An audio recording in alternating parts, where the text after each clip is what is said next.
Right, welcome to our second video. This one I'm going to be talking about diffusion in leaves.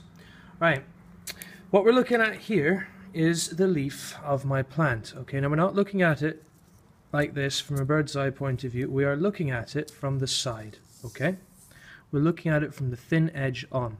So this is magnified a lot.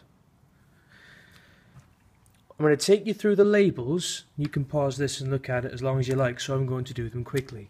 I've got the waxy cuticle. Waxy to stop any of the water getting out.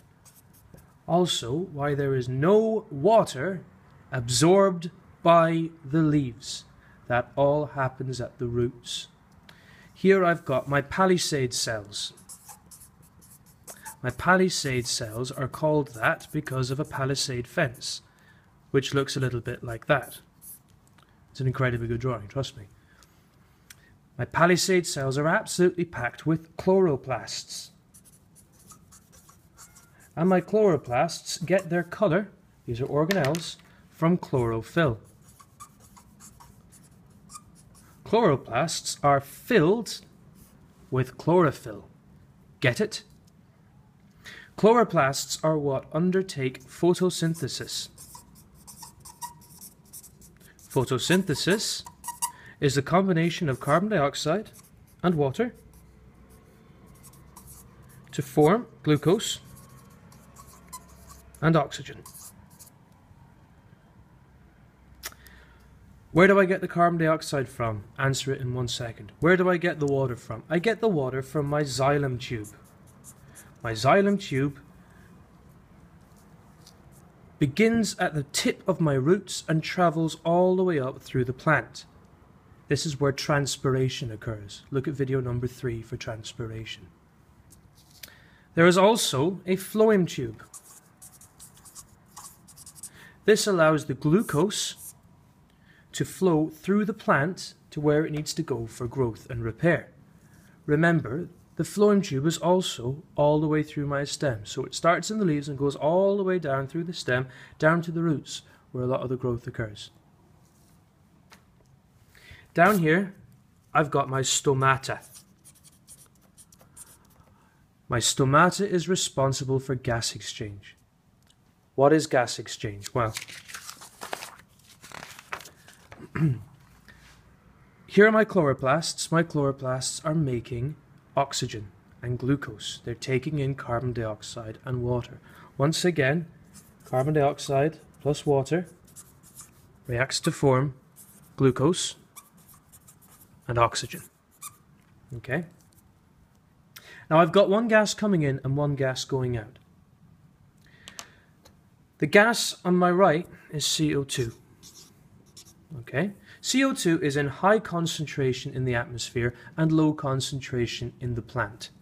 It's in high concentration here and it's in low concentration here.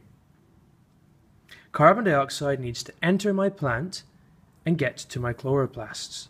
Otherwise, photosynthesis cannot occur. High concentration to low concentration means that this is with the concentration gradient. Okay? My high concentration allows my molecules to passively move to low concentration. This does not require energy. Okay, this is passive movement.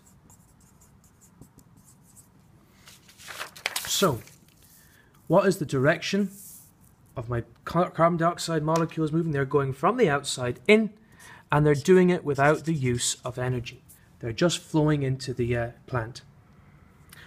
What's my second gas? My second gas is oxygen. Now there's a very high concentration of oxygen in these plants.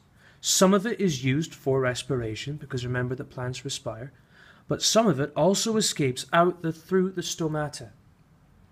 Now there's a high concentration of oxygen in the plant. There's a low concentration of oxygen outside the plant. So my oxygen travels out of the stomata. Again, this is from high concentration to low concentration.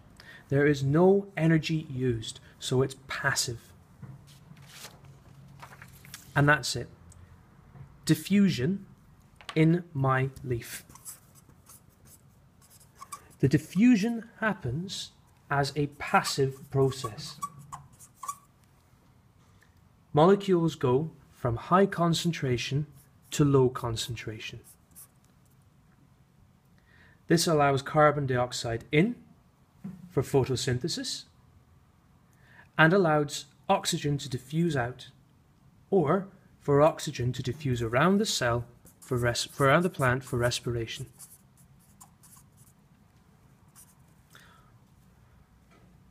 Simple.